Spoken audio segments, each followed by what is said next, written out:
se apresenta diante de nós precisa ser vencido, mas para atingir um propósito maior.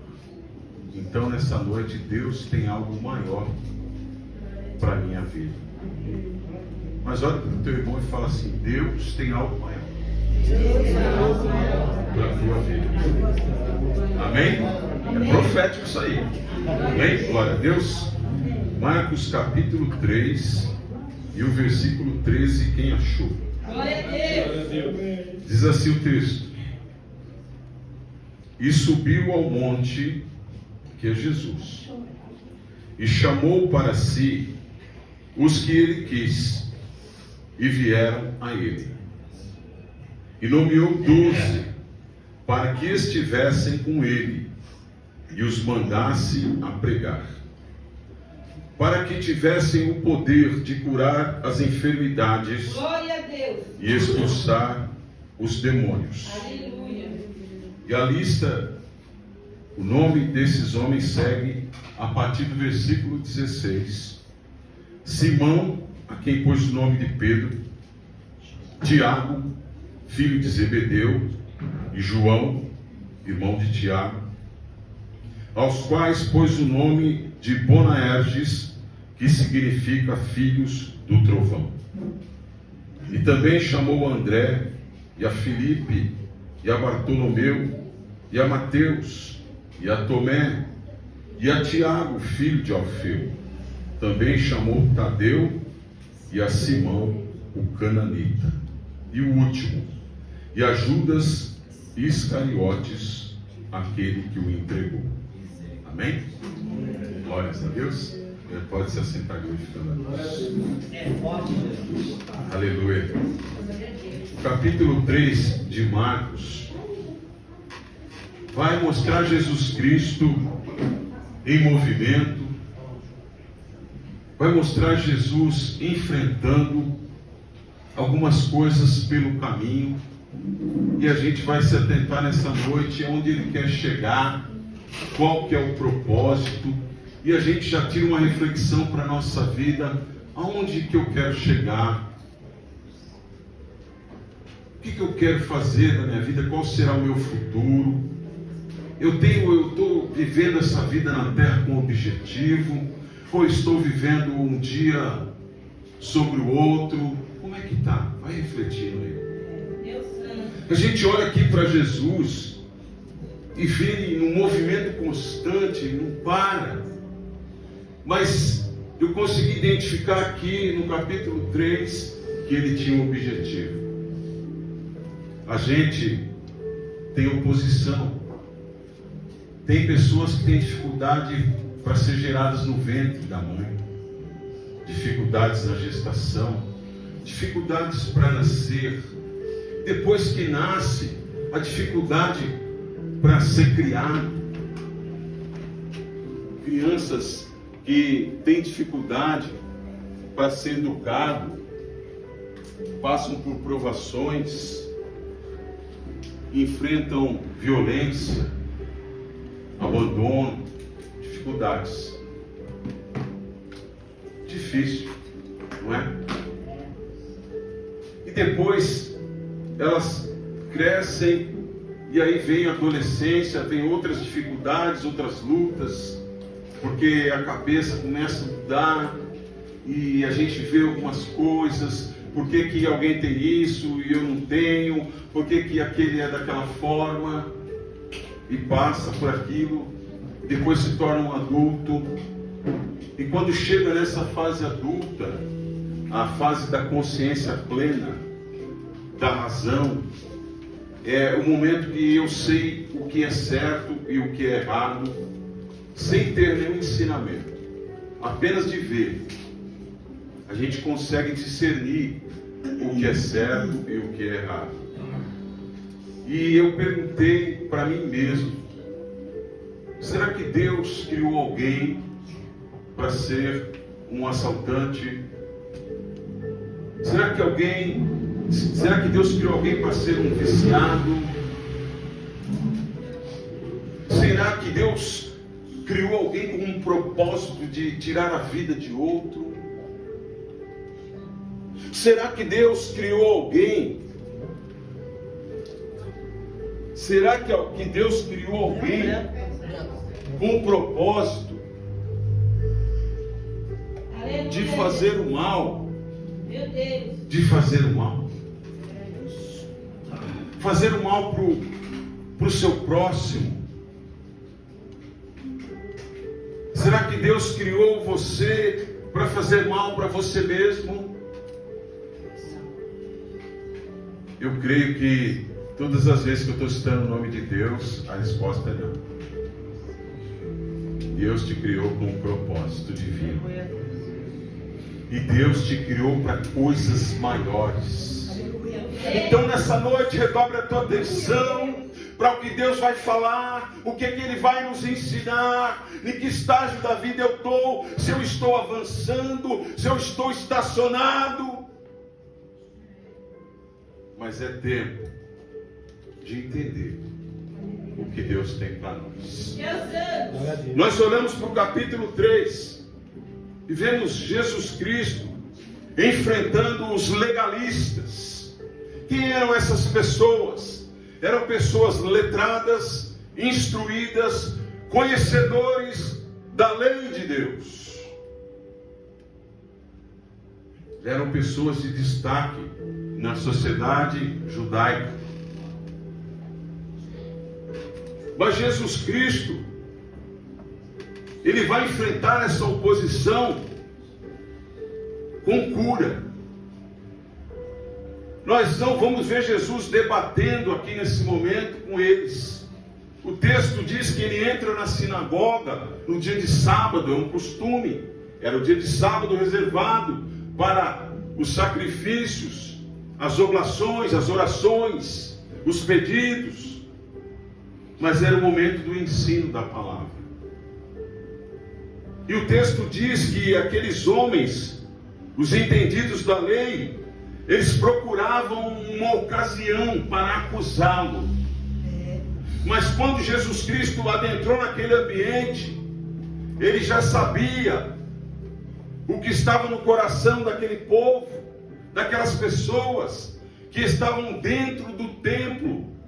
O que eu faço quando eu passo por aquela porta? Qual que é a minha intenção? Era prestar um culto para Deus, mas o texto diz que eles procuravam uma ocasião para acusá-lo. Que culto! E eles vão querer usar a própria lei de Deus contra Jesus Cristo. E Jesus entra naquele templo, naquela sinagoga, e o texto diz que havia um homem ali dentro daquele culto. Um homem deficiente. O texto destaca a sua enfermidade, que ele tinha uma mão era boa, ela tinha movimento, mas a outra mão era ressecada, ressequida. Não podia palpar, não podia trabalhar. Diante daquele povo, aquele homem, ele era um amaldiçoado por ter nascido ou ter adquirido aquela enfermidade. Mas Jesus Cristo, Ele olha para aquele público e chama aquele homem e fala: venha para o meio. E aquele homem se levanta. Talvez era mais um culto para ele, que ele ia entrar dentro da igreja e ia embora. Mas Deus mandar dizer: não é mais um culto, é um tempo de culto, é um tempo de restauração, é tempo de Deus visitar, aleluia. Se você tem fé, abra o seu coração, é tempo de mover de Deus. Jesus chama aquele homem para o bem, ninguém entende nada. E aquele homem vem envergonhado com a sua deficiência. Será que Jesus quer me expor? Será que Jesus vai me usar para fazer chacota? Será que Jesus vai usar a pregação para me ter como modelo, para me humilhar? Não. A pregação, ela tem um objetivo. Primeiramente ela fala com o pregador. Primeiramente ela corta o pregador. E depois ela vai para a nave da igreja, aleluia. Nós nunca vamos usar a palavra para atacar ninguém. Nós vamos liberar a palavra para declarar a bênção do Senhor sobre a tua vida, para declarar a libertação, a salvação da tua alma. Leva a subinar. Glória a Deus. Aleluia. Oh, aleluia. Mas Jesus, Ele não está lidando só com legalistas. Porque tem uma força espiritual trabalhando para trazer confusão. Mas vamos declarar, igreja, nessa noite. Fala em nome de Jesus. Toda confusão, todo atrapalho espiritual, todo roubo do inimigo, saia do nosso meio. Em nome de Jesus. Em nome de Jesus. Em nome de Jesus. Jesus chamou aquele homem para o meio e ele vai curar aquele homem. Mas antes ele vai usar a própria lei que eles estão querendo usar contra ele. Ele vai falar: é lícito curar no sábado? E o homem está lá. Aí os legais vai: será que ele leu o nosso esboço? Como que ele sabe que a gente quer usar a lei? Que a gente está atrás dele procurando ocasião para quebrar ele, para impedir ele. Porque aqui é um impedimento. Mas como que Jesus está enfrentando essa oposição? Ele usa a lei, mandando uma pergunta: é lícito curar no sábado? Curar, ele fala. Porque esses homens, na cabeça deles, eles estão tão com a lei dentro da cabeça que fala que no sábado não se podia fazer nada, nenhum tipo de trabalho. Será que a lei está errada? Não. Mas ele manda de novo lá para o público que está vendo ele: é lícito fazer o bem no sábado? É diferente de trabalho, porque muitos só estão trabalhando, mas não tem tempo para Deus. Muitos estão investindo no material, mas o espiritual fica empobrecido. Eu tive um tempo que eu trabalhava muito, eu não estava nem mais dentro de casa. Eu trabalhava de segunda a sexta numa agência bancária, fazendo um serviço de segurança. E no final de semana eu trabalhava de segurança dentro da agência, trancado lá, puxando 12 horas de trabalho. Está aqui minha esposa testemunha. Foi um tempo que eu recebi muito dinheiro, irmãos. Nós comíamos as melhores carnes, as melhores pizzas do cardápio. Nós não queríamos saber de pizza de mussarela com calabresa. Essa para nós era pobre.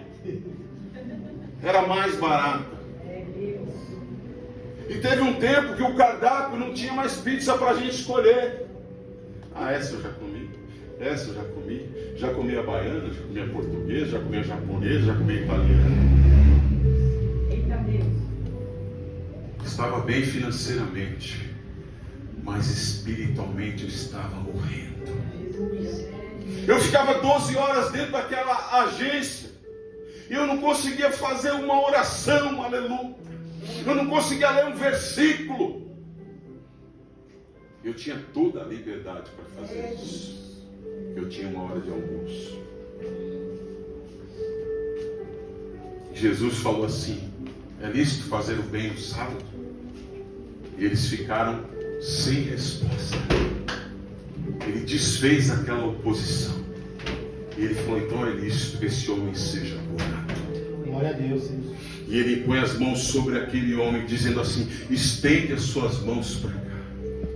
E ele estende ali, tira ali os panos, estende a sua mão, parece que vejo aquela mão ressequida, enegrecida, de ossos e pele. E Jesus disse: eu te curo hoje. Eu te curo hoje. diante daquele público sem fé, daquele público que iria acusá-lo. Aquela mão é restaurada. Ele olha para outra e compara. As duas estão iguais. Agora eu posso trabalhar, agora eu posso cultivar, agora eu posso correr atrás do meu trabalho, agora eu sou um homem digno.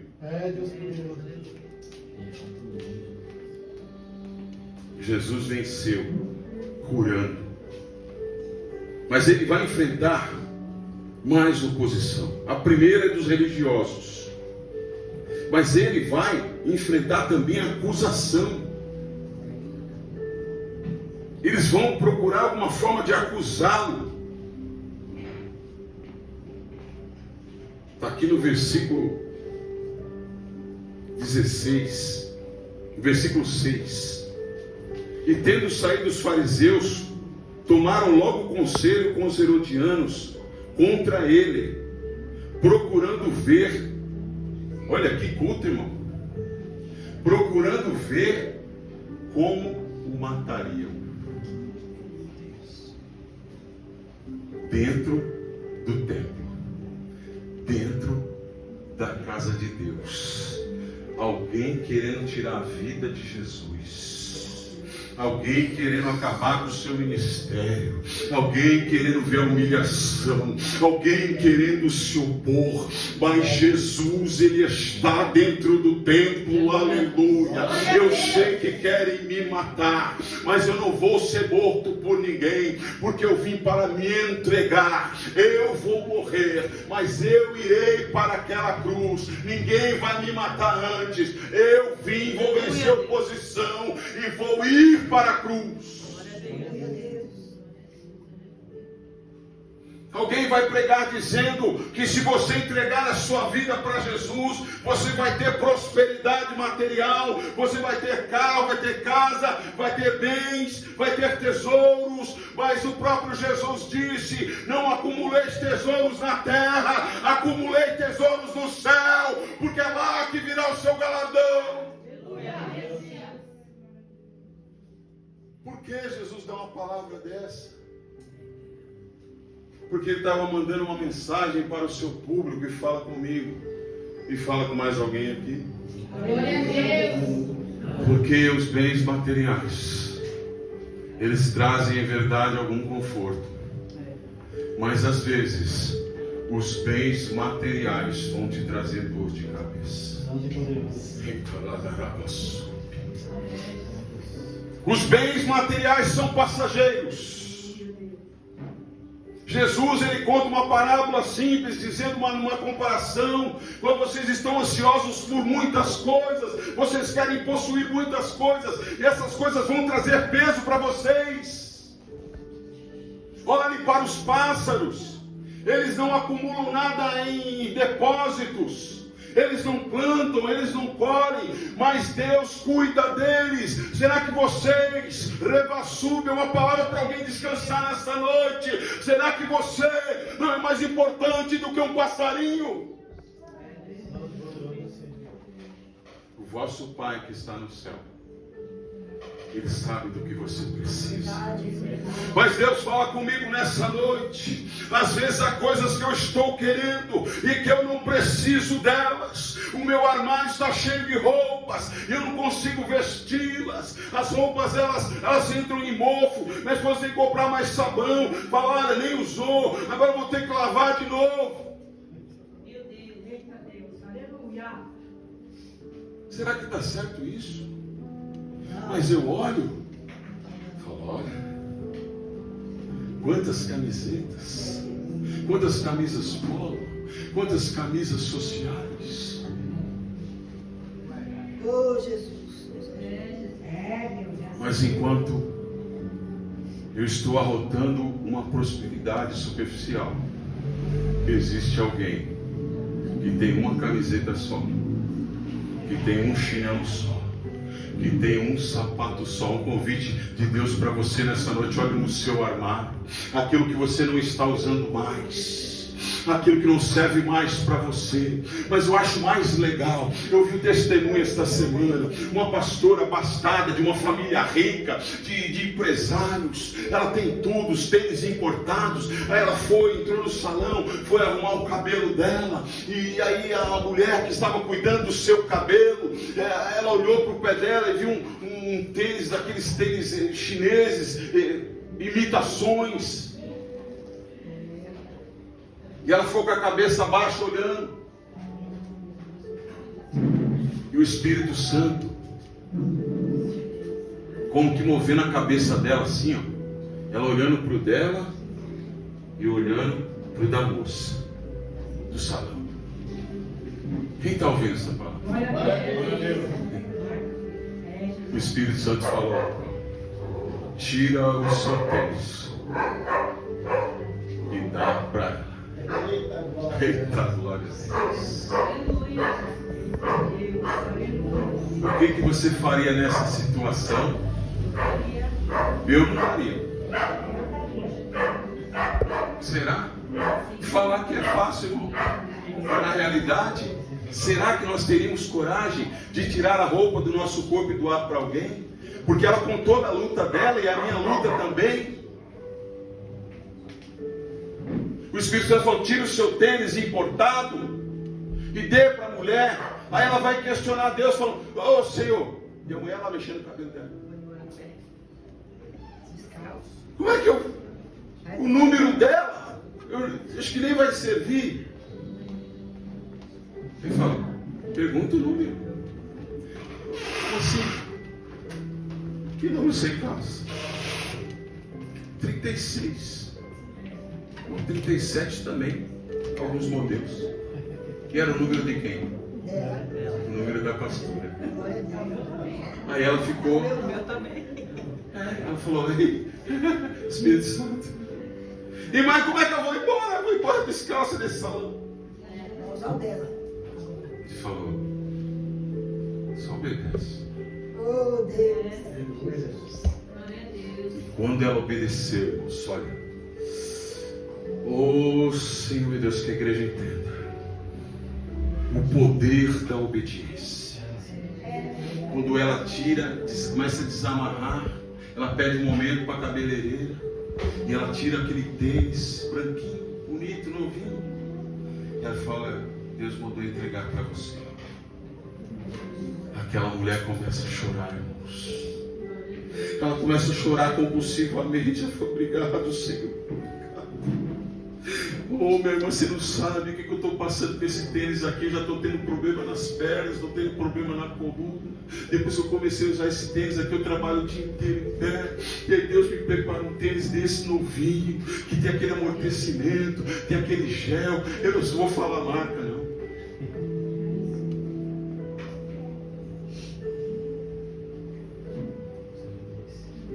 Compartilhar a bênção.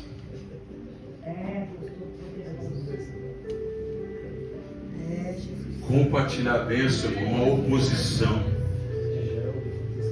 Porque às vezes eu não vou compartilhar a bênção. Eu já passei por essa experiência. Talvez alguém aqui dentro já passou por isso. Você não compartilhar a bênção e você começa a perdê-la. Por que Deus permite isso? Porque Ele quer ensinar algo para nós. Melhor coisa é receber? O que a Bíblia diz? Melhor coisa é do que receber. É bíblico? Mas por que nós estamos invertendo? Melhor coisa receba. Tem os profetas do receba? Mas quando você vê um profeta falando muito receba, é porque ele já recebeu aqui. Irmão. Receba a palavra de Deus nessa noite.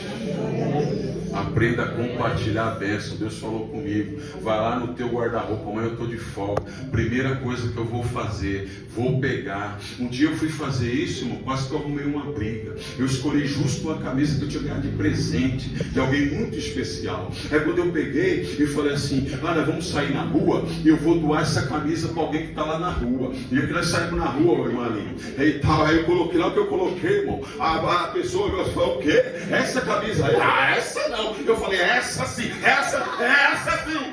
Verdade. Nunca usou, pai. Não vi. Não vi, foi. E aí, é outra luta lá fora quando você vai fazer esse tipo de trabalho. Oh, Deus. Né, mano? Chegou uma mulher lá, meu irmão, queria as roupas tudo pra ela. Eu não quero essa, que ela vai. Aí o diabo vê, ela vai vender. Ela vai usar droga. Não, a gente não pode fazer assim. A gente tem que doar com alegria. Deus abençoa quem doa com alegria. Vamos aprender isso, igreja. Oposição, ele enfrentou. Eles queriam matar Jesus, mas ele está em plena atividade, ele está ensinando, ele está pregando, ele está fazendo milagres, e tem uma multidão em volta dele agora.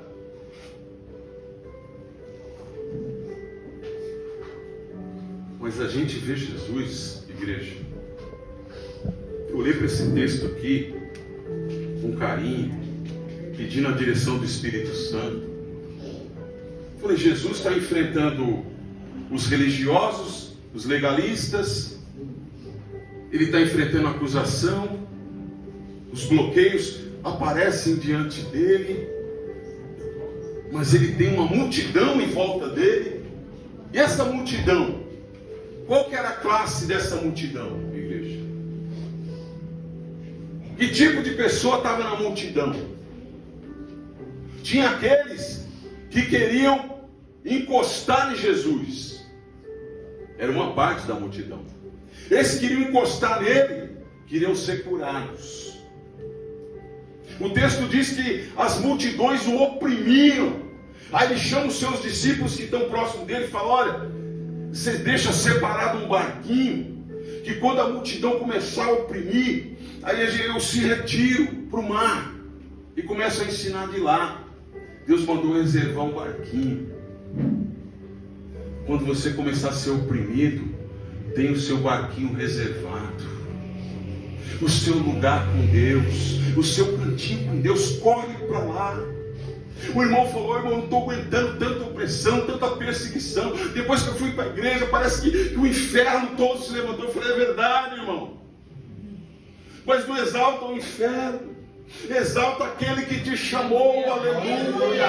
Se ele permitiu na tua vida, ele quer te ensinar algo. Mas o mesmo que permite é aquele que dá o livramento, é aquele que desce com socorro. Davi, ele entendeu isso. Ele falou: eu olho para os montes, de onde me virá o socorro? O meu socorro, ele vem do alto, ele vem do céu, ele vem do Senhor. Aleluia.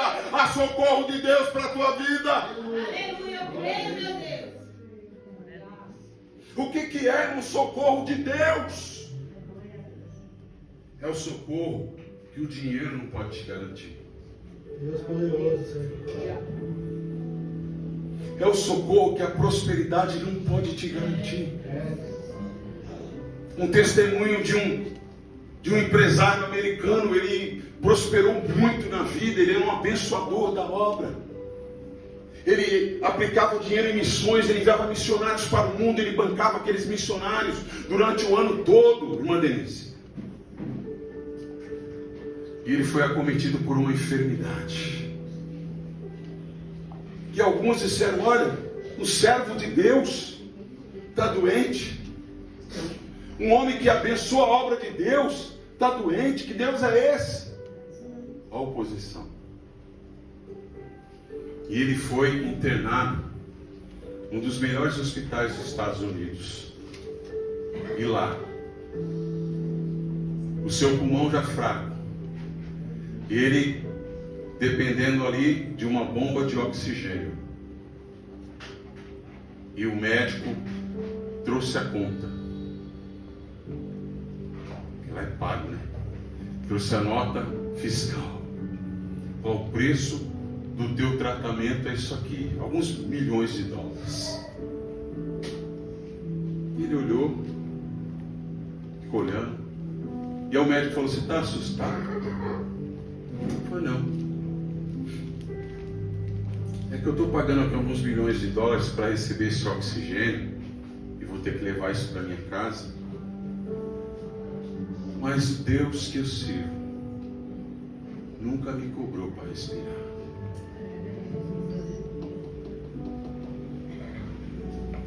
Nessa noite faço uma balança. O que eu estou valorizando demais? Jesus está enfrentando oposição, mas ele tem objetivo, ele tem propósito. E onde nós lemos aqui no versículo 13, ele tem o objetivo de levantar líderes. Mas o texto diz que ele sobe o monte. Em Lucas 6,12 diz que ele passou a noite em oração a Deus. Ele teve um tempo de separação. Ele teve um tempo com Deus. Primeira lição para a gente tomar qualquer decisão: separe-se para orar, para buscar intimidade, fortalecimento espiritual e direção. Isso indica dependência e humildade. Ele não apenas ensinou a orar, mas ele tinha uma vida de oração. Aleluia. Vida de oração. Ainda no versículo 13, a gente deu uma fatiada aqui do versículo 13, se você quiser acompanhar aí na tua Bíblia, até o versículo 15. Dividir essa porção em 3 partes. Primeiro, ele chamou para si os que ele quis. Quem que chamou? Está falando de chamado. E o chamado não é uma escolha minha. Eu decidi servir a Deus na igreja tal. Eu decidi congregar na igreja X. Não.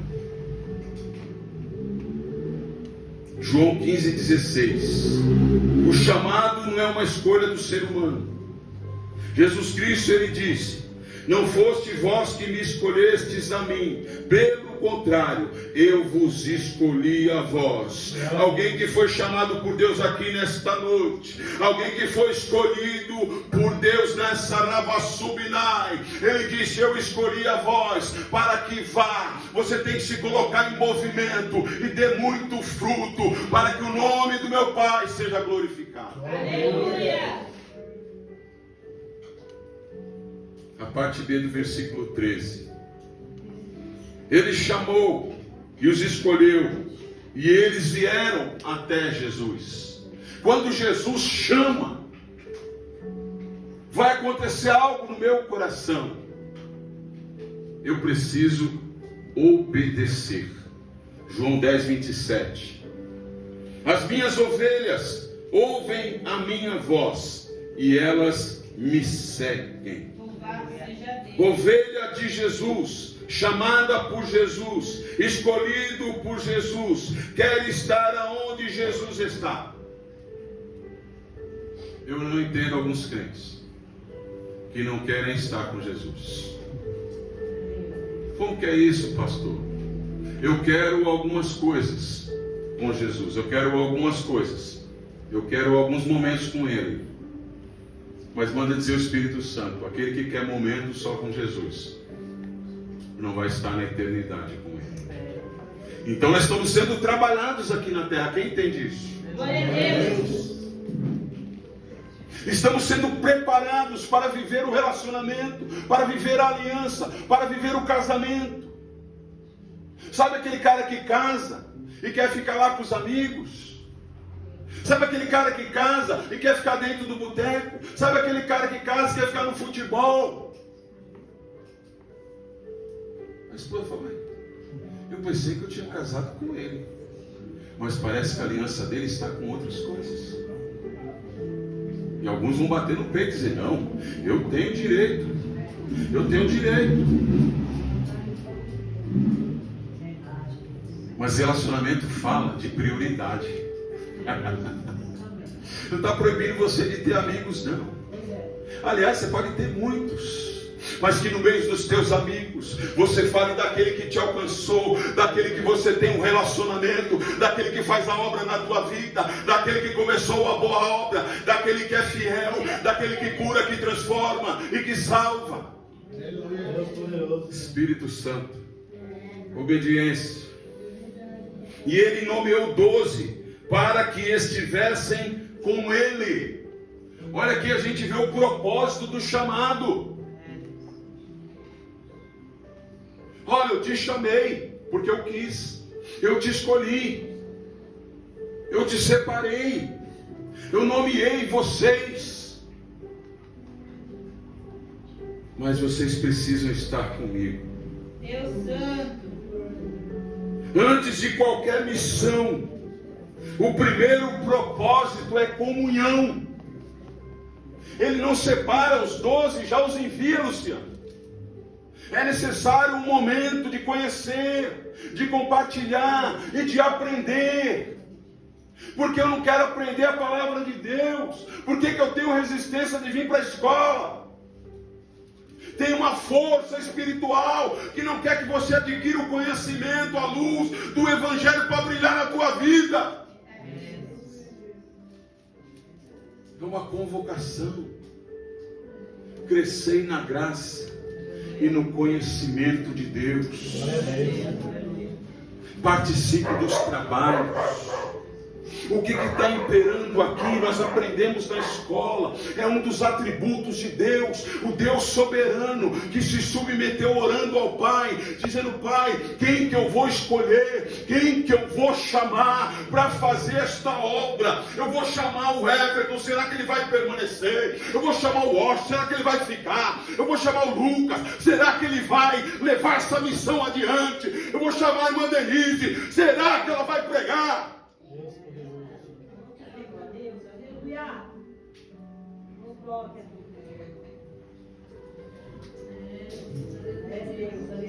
Irmão, dura coisa é pregar para crente velho. Sabia?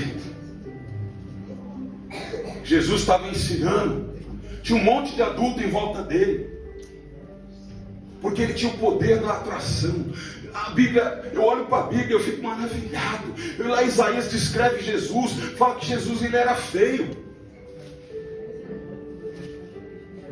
É verdade isso aí? Ele era feio, irmão. Não era aquele Jesus lá de Hollywood, não, alemão de olho azul, aquilo é mentira, irmão. Não é. Está lá em Isaías 53, as pessoas olhavam para ele e falavam: isso aí? Esse é o Messias? Não, eu pensei que vinha o Brad Pitt num cavalo branco. Não é, mas veio montado num jumento. Falei: esse aí? Aí um pregador que distorcia a palavra, dizendo que o jumento era o Rolls Royce da época. Para de mentir. Jumento é jumento, Rolls Royce é Rolls Royce. Para! Gente, a gente vê cada coisa. As pessoas distorcendo a palavra. Por que ele veio no jumento? Porque foi profetizado. O Messias vai entrar, ele vai ser glorificado, ele vai vir montado no filho de uma jumenta. E as pessoas vão dizer: Hosana, Hosana, Hosana, aquele que vem em nome do Senhor. E a profecia se cumpriu em Jerusalém. Quem está entendendo? Jesus chamou, escolheu. Os discípulos vieram até ele e estiveram com ele. O propósito é comunhão. O início da caminhada cristã começa na presença. Aleluia. Tem que ter a presença dele, aleluia. Eu louvo a Deus, nós tivemos uma aula aqui essa semana e já está começando a colocar em prática. Eu já estou vendo a mudança da postura. Alguém está pegando o que Deus está falando. E eu estou glorificando a Deus, porque eles pediram quarta-feira mais um. E nós vamos estar aqui. E se precisar mais de um, nós vamos estar aqui também. Mas o nome do Senhor vai ser glorificado, aleluia. Porque eu vejo a alegria de Deus quando usa alguém aqui, aleluia. Irmãos, que coisa linda. Glória a Deus. Eu lá para minha filha, nega, tímida. Eu mesmo falei no meu coração, meu Deus, aí não vai dar nada. E Deus falou comigo através do profeta Samuel. Pastor, você está vendo uma aparência, mas eu sou Deus que vejo o coração. É Ele que sonda o coração. Ele está sondando corações aqui nessa noite. Ele está vendo se o aleluia seu é genuíno, se seu glória a Deus não é uma imposição. Adore a Ele, adore a Ele. Eu vejo minha filha louvando aqui. E Deus só ore por ela.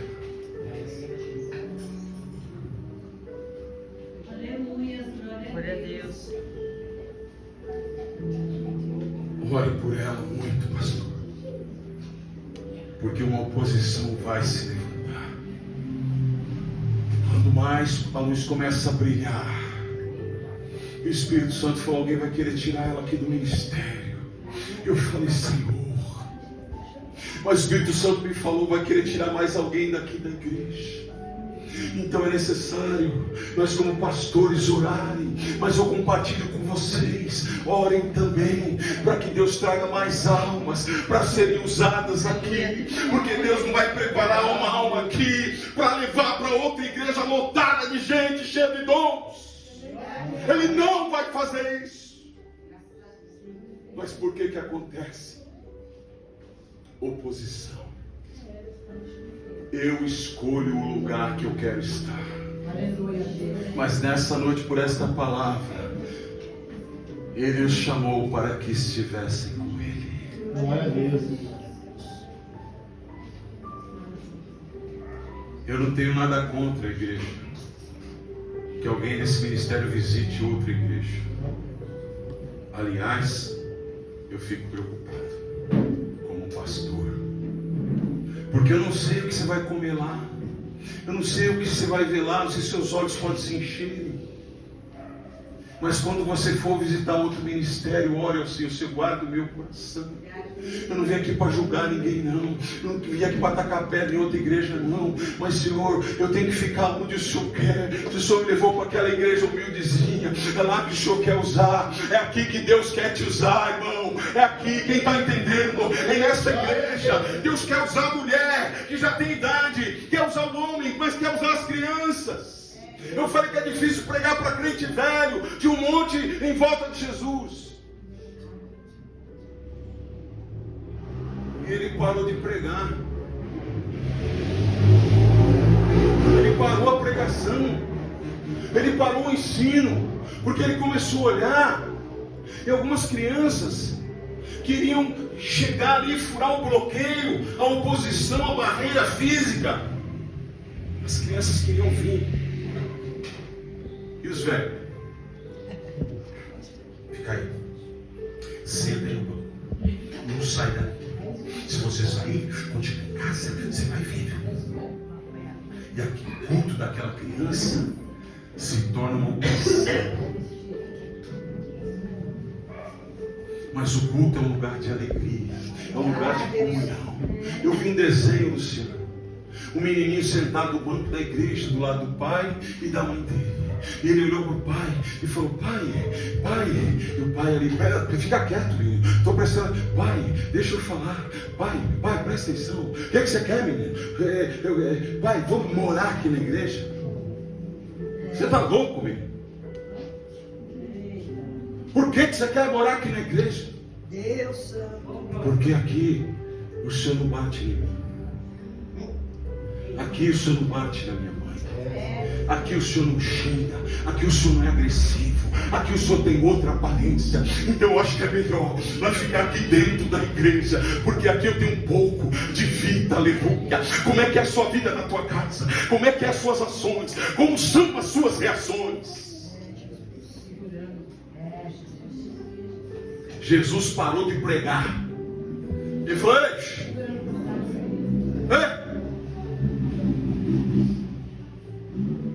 deixa eles vir. Deixa eles vir.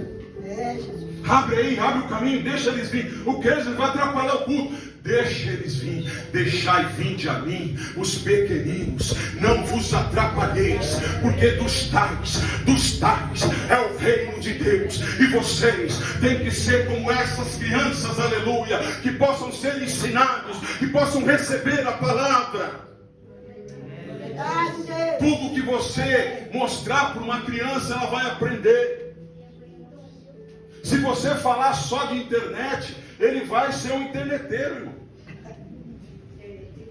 Um influencer. Mais chique. Se você só fala palavrão, o que ele vai reproduzir? Se você se comporta,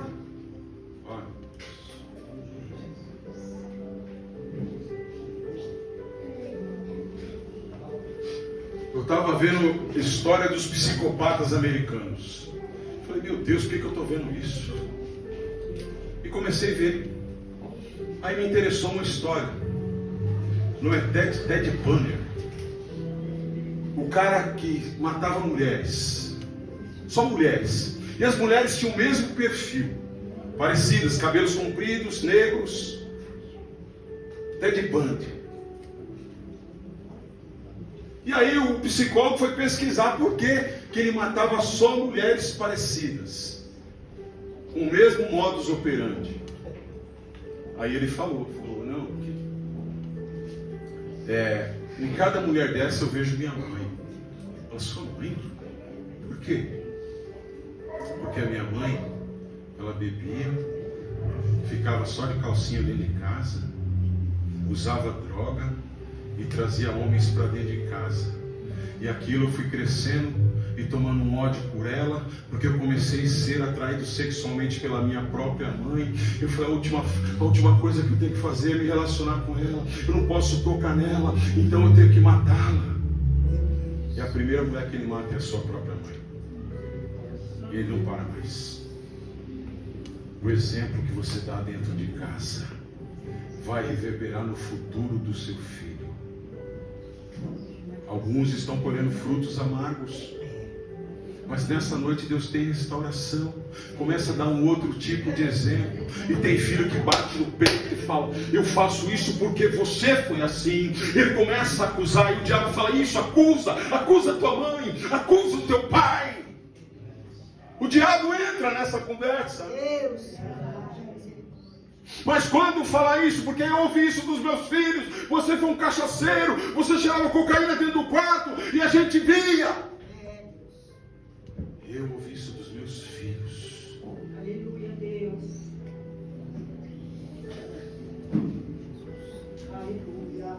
E eu já estava na presença de Deus. Eu falei: olha, é verdade. Fui um cachaceiro, um usuário de droga, mas Deus, pela sua misericórdia, me encontrou. Glória a Deus. Eu já estou 3 anos na presença de Deus. Depois que Deus me chamou, vocês viram fazer mais isso? Silêncio. Silêncio.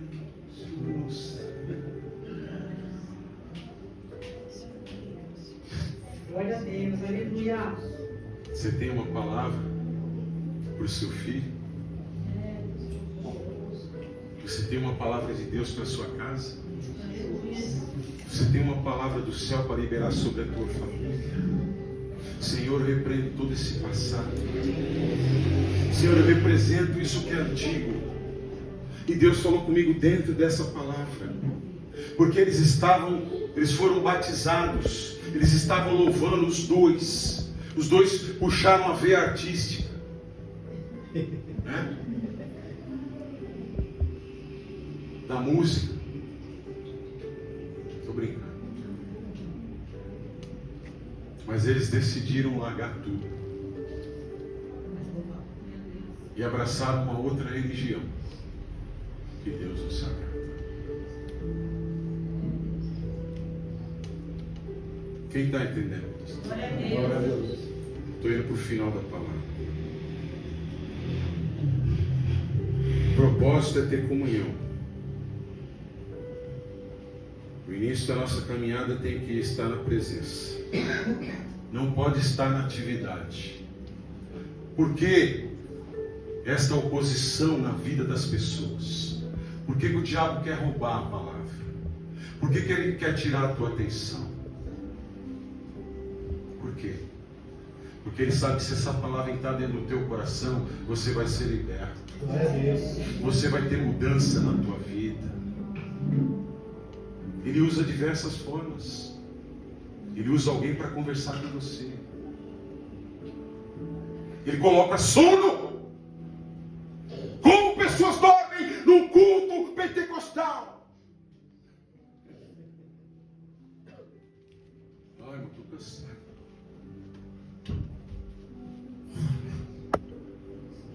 E a pastora está se pregando, está se matando lá de pregar. Cutuca o teu irmão e fala: irmão, desperta aí, viu? Desperta aí que Deus está falando contigo, irmão. Acorda aí, levanta, recebe a palavra. Não deixa o diabo te roubar, não. Eita glória. Aleluia.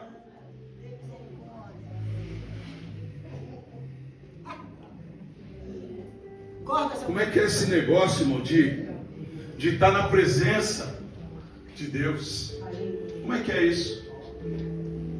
Nós temos um exemplo, Lucas 10:38, duas irmãs, Marta e Maria. Isso é um exemplo clássico. Duas irmãs, as duas estavam na presença de Jesus, porque Jesus estava na casa delas, mas Marta decidiu fazer.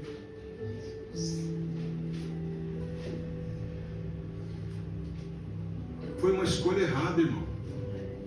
Elas poderiam juntas dar atenção para Jesus e depois elas iriam fazer o que tinham que fazer. Mas Marta, ela priorizou fazer alguma coisa. Mas o momento que Jesus está ensinando, Maria falou: é agora.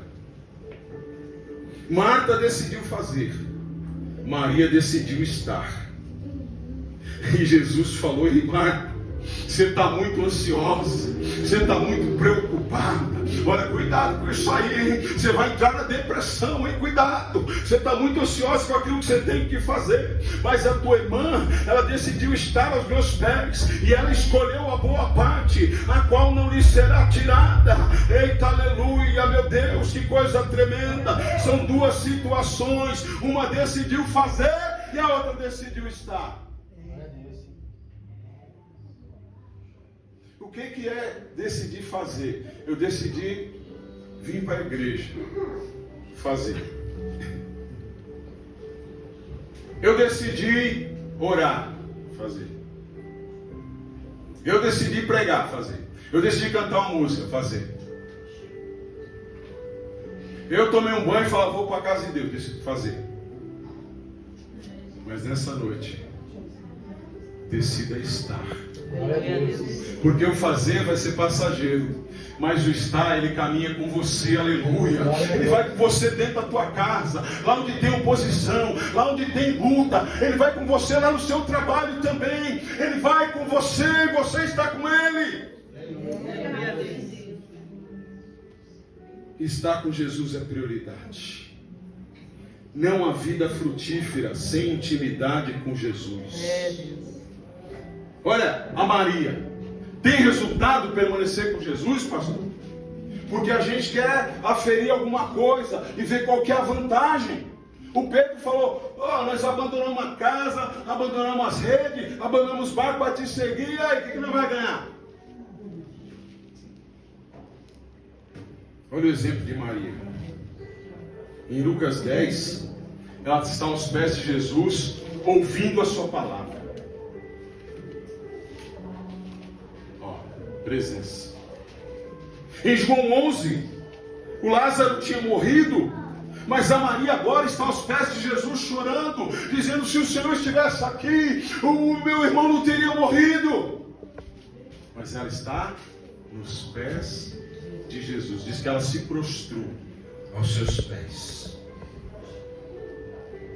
Mas em João 12, um capítulo depois, vamos ver Maria de novo. Porque ela tomou uma decisão primeira e agora essa decisão está acompanhando a vida dela. Então quando veio a dificuldade, veio a morte na casa dela, veio a enfermidade, veio a luta. Mas aqui em João 12, agora Jesus está na mesa, elas estão comendo. E onde que está Maria? Aonde? Aos pés de Jesus. Só que ela falou assim: não vai ser só, eu não quero ficar só no pé não. Jesus voltou para minha casa. Glória a Deus. Eu questionei lá no capítulo 11 ele, mas ele por amor, agora ele voltou, e agora ele está sentado na minha mesa, ele entrou na minha casa, ele está na minha vida, e ela corre lá no armário dela: peraí, o que eu vou fazer? Não vai ser só mais uma visita não, tem comida, tem carne, tem bolo, tem chá, tem café, tem suco natural, tem tudo de bom lá, comida gostosa, o cheiro, porque a Marta está lá na cozinha, ela está fazendo alguma coisa. Ó a Marta, onde que ela está?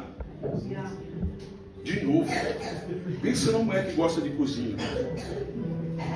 A Marta. Mas Depois ela foi para a mesa. isso não influencia o culto da Maria.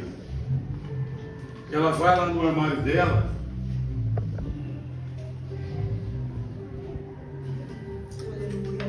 Aleluia. Esse perfume aqui é desodorante. Esse aqui não. Esse aqui é bastante, mas é Delcolônia. Esse aqui não. Aí lá dentro da caixinha, já sei. Eu tenho perfume caríssimo aqui que eu comprei com uma ocasião especial. Nardo puro, aleluia. É esse que eu vou oferecer. É esse melhor que eu tenho. Vai nos pés de Jesus, derrama aquele unguento, e a casa ficou cheia de perfume naquela adoração. Aleluia a Deus.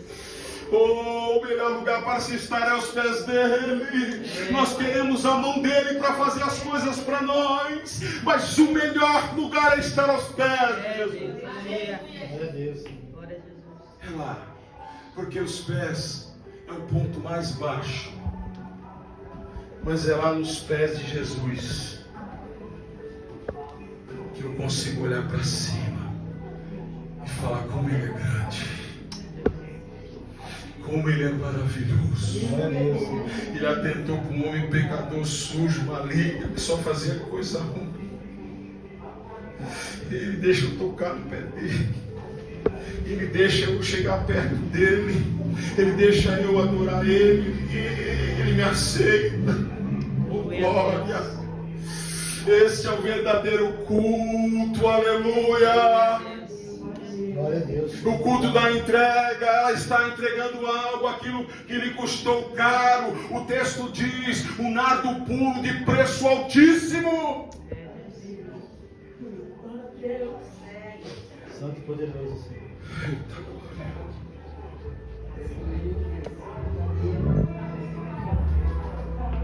Maria aos pés de Jesus ouvindo a palavra.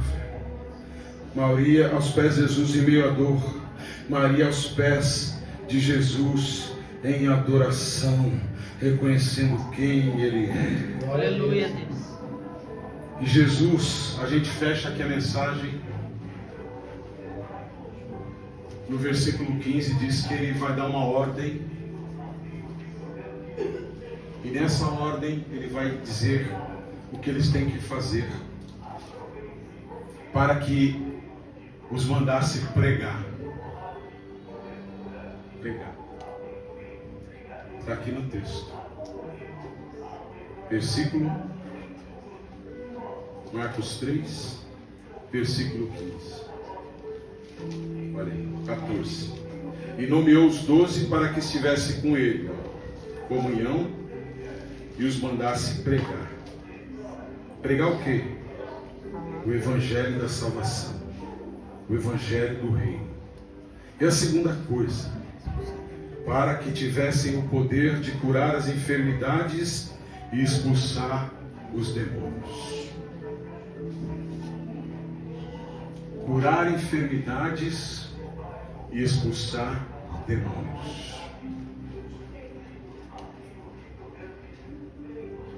No processo divino é Deus que chama, Deus que capacita, mas Ele depois envia com uma missão. Ele chama pessoas comuns para coisas maiores e extraordinárias. Alguém está entendendo e está falando, eu quero fazer parte. Deus chamou Moisés no Êxodo 3 para ser o libertador de Israel, mas ele teve que abrir mão do Egito. Deus chamou Samuel ainda menino, porque ele falou, ninguém está ouvindo a minha voz, ninguém ouve a minha voz. O Eli não ouve mais a minha voz. Os filhos dele, que eram para ser os herdeiros, não ouvem mais a minha voz. Então eu vou colocar o menino dentro da igreja para falar com esse povo, para acabar com essa baderna, e o meu nome vai ser glorificado. Quando o rei Saul, grandão, adultão, parrudão, começou a desobedecer a Deus como rei, aí Deus vai lá nas malhadas e fala, ei Samuel, vai lá que eu separei um menininho lá, que está cuidando de ovelhas, mas eu vou usar ele porque ele é a minha escolha. Glória a Deus. Escolha de Deus.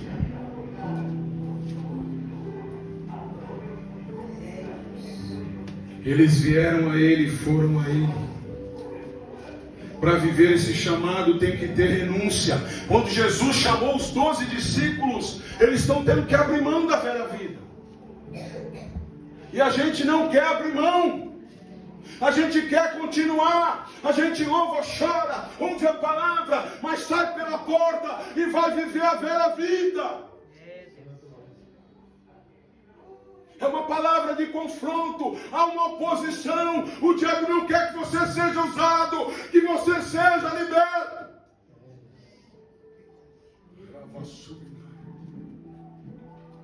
É uma realidade de muitos. Mas que essa mensagem mexa com você e derrube as fortalezas levantadas na tua vida. Não é uma palavra de acusação, é uma palavra de exortação, de chamado, porque Deus tem coisas maiores para fazer. Quantos anos você está na igreja, quantos anos você frequenta a igreja, mas Deus quer mudar essa história e ainda quer usar a tua vida. Deus poderoso. Alguns fazem da igreja um palco.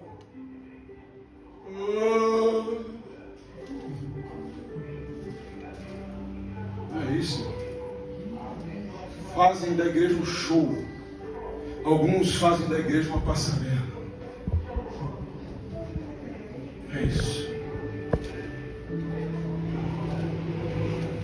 Deus nos chamou para viver o chamado. Tem alguém aqui? Glória a Deus. Tem alguém que quer viver o chamado? Levante a mão assim bem alto e fala, eu quero viver o chamado.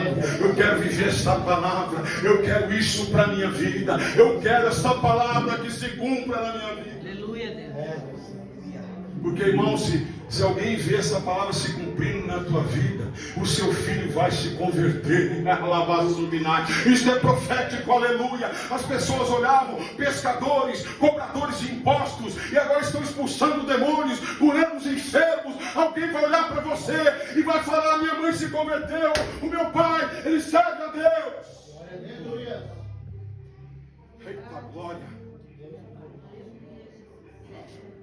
Eles foram chamados para ser testemunhas. Mateus 9,16, chamado para a nova vida. Ninguém põe remendo novo em roupa velha, e nem põe vinho novo em odres velhos. Porque o remendo novo vai rasgar a roupa velha, e o vinho novo vai explodir o odre velho. Pastores foram chamados a abrir mão da renúncia. O que eles vão enfrentar? Jesus falou, se vocês forem perseguidos, é porque eu fui também. Então ser perseguido, ser caluniado, ser odiado, não é um mau sinal. Se alguém se levantar contra você, é uma marca que Deus está com você. Eles perseguiram, eles vão perseguir vocês, porque primeiro eles perseguiram a mim. Mas eu sou Deus para livrar de toda calúnia, de todo açoite, de toda perseguição. Eu sou Deus para dar o livramento. Açoite é rejeição. E uma coisa que eu acho que é a mais forte, eles vão ser usados primeiro para quê? A igreja está aí? Primeiro para quê Deus chamou eles? Pregar o evangelho, amém? Depois, curar os enfermos. Depois, expulsar demônios. Mateus 10:14. Mas nem todos vão receber a mensagem. Vocês vão enfrentar enfermidades e demônios com autoridade e com fé, mas com dependência total de Jesus. Por que curar enfermo? Por quê?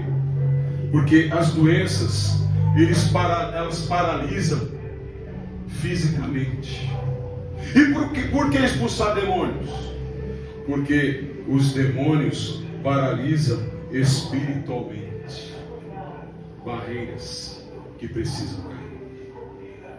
Mas eles foram chamados, capacitados na comunhão e depois enviados. Ide por todo mundo e pregai o evangelho. Não mudou. Antes de Jesus subir, ele vai reforçar isso e falar: ide por todo mundo, prega o evangelho a toda a criatura. Eis que vos dou poder e autoridade para pisar sobre serpentes e escorpiões, para curar os enfermos, para expulsar os demônios, em nome de Jesus. Quem está fazendo isso? Quem está fazendo? Pregando o evangelho, curando enfermo e expulsando o demônio. Às vezes o demônio está sentado na sala, irmão. O lapeta. Não é o capeta, não, o lapeta. É o pastor Cláudio Duarte, o Bill gosta dele. Por que você fala lapeta? Porque lá é lá longe, e cá é perto. Ele vai ter lapeta, vai para bem longe de mim. O lapetão está lá na sala. Aqui é o rei. Pode ir para a igreja que eu vou ficar te esperando aqui dentro. Aliás, eu vou para o culto com você hoje. Você está lá do lado do banco. Mas nós já expulsamos ele. Chega na tua casa, expulsa. Em nome de Jesus. Aqui não. Quando ele se levantar, seja de que forma, em nome de Jesus, não vai brigar, não vai bater, não vai discutir. Fala: em nome de Jesus, eu te repreendo, para você ver o que vai acontecer. Fecha a palavra. Pastor, é só dificuldade, só luta. Não, é oposição. Então qual que é o propósito? O propósito é guerra, luta? Não é. A gente entendeu errado. Não é não. O propósito é ter comunhão com Ele. É ter intimidade com Jesus. É ter convivência. E aí o caráter vai ser moldado. E aí vai ter restauração. E aí vai ter conhecimento. E aí vai ter relacionamento. Quanto mais eu estou com Ele, mais eu sou transformado. Quanto mais eu estou com Ele, mais eu sou moído. Quanto mais eu estou com Ele, mais eu sou quebrado. Quanto mais eu estou com Ele, menos a minha vontade e mais a vontade dele. E aí vai ter um testemunho. E esses testemunhos vão virar milagres. Alguém entendeu ali? Já levantou a mão. O seu testemunho vai virar milagre. Glória a Deus. Paralíticos andando, cegos enxergando. Aleluia, Deus. Eles viram mortos serem ressuscitados. eles viram vidas alcançadas pelo poder e autoridade de Jesus. Aleluia a Deus. Eles receberam autoridade espiritual, e essa autoridade é concedida àquele que se entrega a Jesus para viver a realidade do reino de Deus. Glória a Deus. Aleluia. E aqui a gente fecha. Nós estamos vivendo dentro do reino de Deus. A nossa vida vai falar. Tem outros dois reinos. O reino do homem, da carne. E tem o reino das trevas. Qual dos três você quer estar? Essa é a palavra que o Senhor nos confia. Santo e poderoso. Se você quiser, puder dar uma salva de palmas para Jesus.